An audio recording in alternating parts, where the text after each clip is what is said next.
Tech Olympics to foster idea creation among young innovators.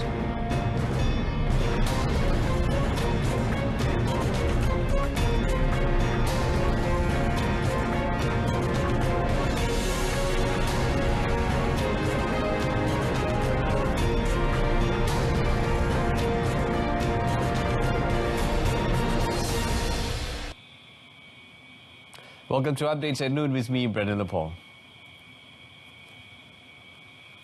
To cultivate and popularize the science, technology and innovation STI field, the Ministry of Science, Technology and Innovation MOSTI launched the Malaysia Tech Olympics initiative.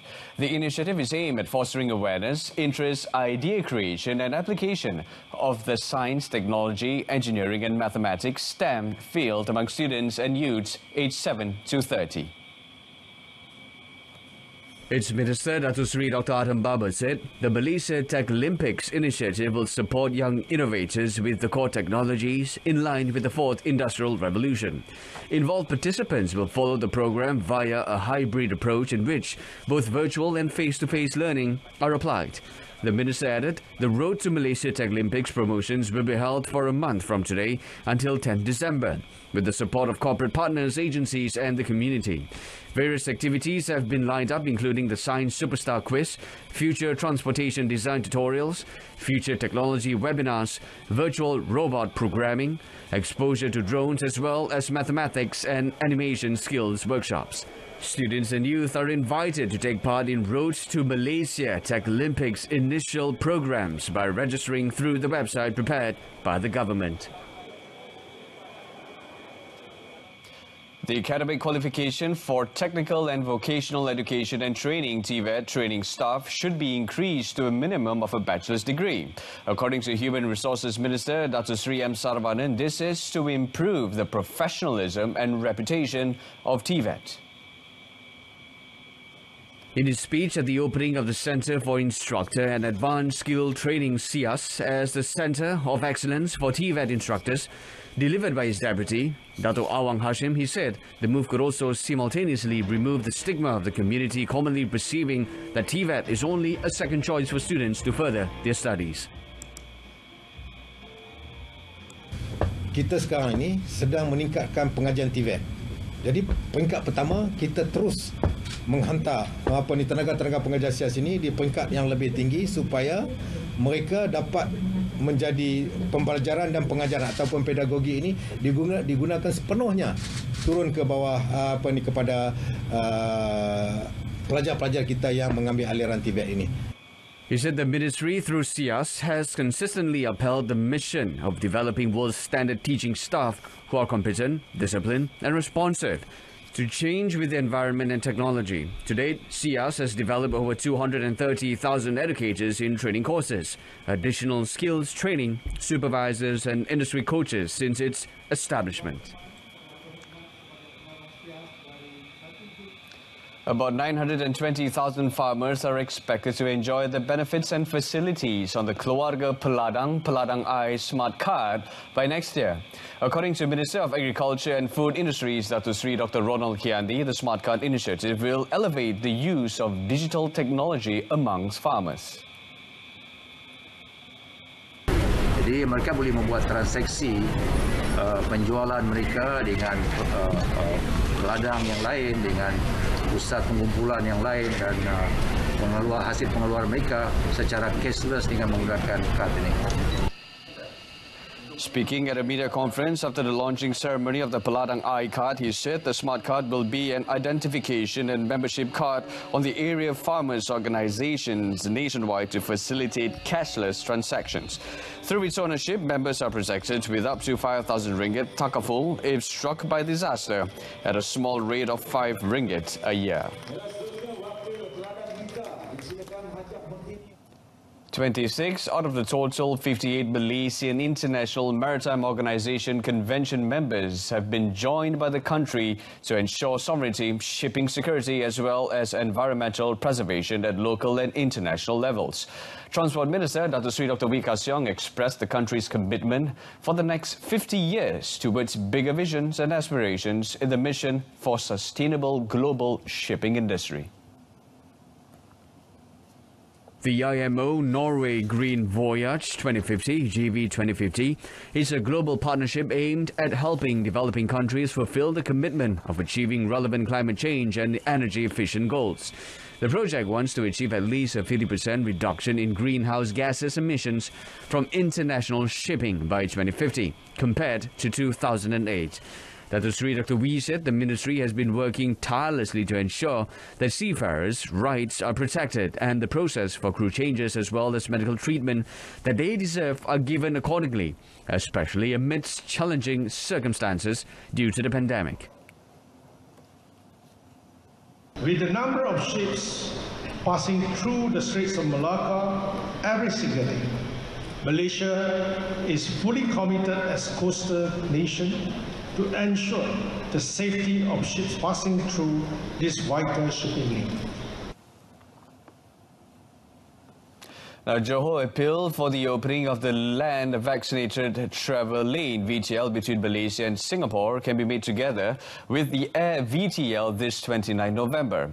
In addition to solving the problem faced by 300,000 individuals who need to commute to and from the neighbouring republic for work, it is also a means to restore the economy of both countries.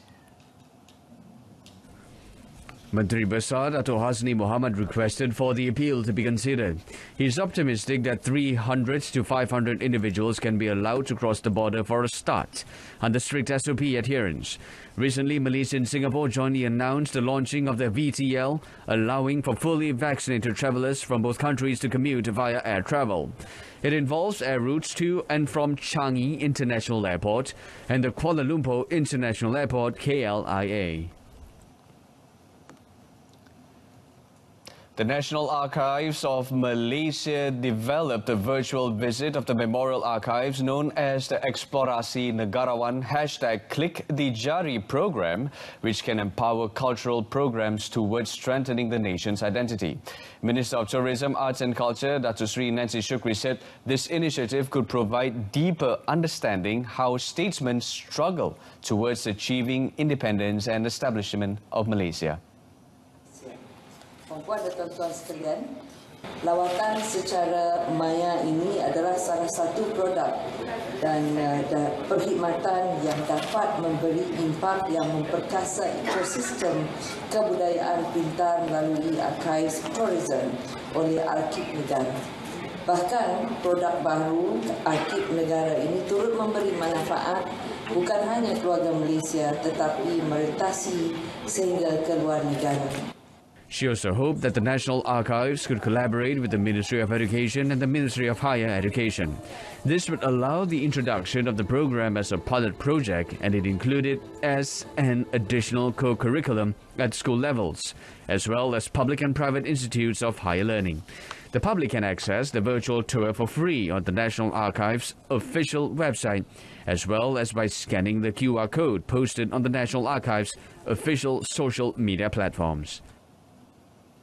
National shuttler Lee Zijia was officially ranked in 7th place in the latest Badminton World Federation BWF World Rankings in the men's singles category. Now this comes after Zijia had amassed 76,100 points from 31 tournaments under his belt. The ranking is used to determine the qualification for entry and seeding for the BWF sanctioned tournament, with the points awarded based on the final results of each tournament participated for the past 52 weeks. According to the Badminton Association of Malaysia, BAM, in a Facebook post yesterday, the 2019 SEA Games gold medalists also grabbed the top spot in the World Tour rankings with 33,960 points. Also under the men's singles category, as stated in the BWF rankings. Japanese player Kento Momota remains in the top spot as the world #1 shuttler, followed by Victor Axelsen of Denmark in 2nd place.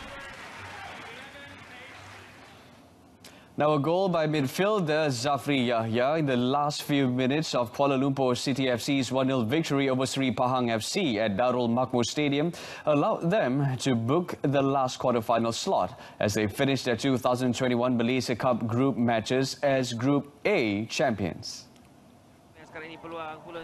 Although hosts Pahang were already eliminated from contention, they put up quite a fight before Zafri's volley from within the penalty box in the 83rd minute settled matters.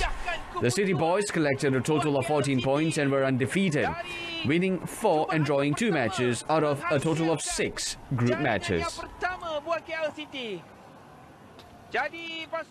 Meanwhile, Group B runners-up Selangor FC await Kuala Lumpur City FC in the quarterfinals of the Malaysia Cup after they came from behind to beat Perak FC 2-1 at the Perak Stadium in Ipoh last night. Selangor fell behind in the 10th minute thanks to a header by Perak's Rohizad Daud after a mistake by goalkeeper Taufik Rashid, who failed to remove the ball from the danger zone. The first half ended with Perak leading with 1 goal. The Red Giants rallied in the 72nd minute when striker Sean Eugene Selvaraj completed a cross from Daniel Azri to equalise. One Zeg Haikal, one Noor was Selangor's man of the hour, scoring the winning goal from a free kick in the 85th minute to set up the team's quarter-final clash with Kuala Lumpur City FC. Wrapping up the updates at noon in our top story, Tech Olympics to foster idea creation among young innovators. Tune in to News at 10 coming up at 10 p.m. on my Freeview Saluran Berita RTM channel 123. You can also stream the channel via YouTube or RTM's Click Web portal and mobile app. Till then, I'm Brendan Lupol. Thank you so much for joining us today and have a pleasant day.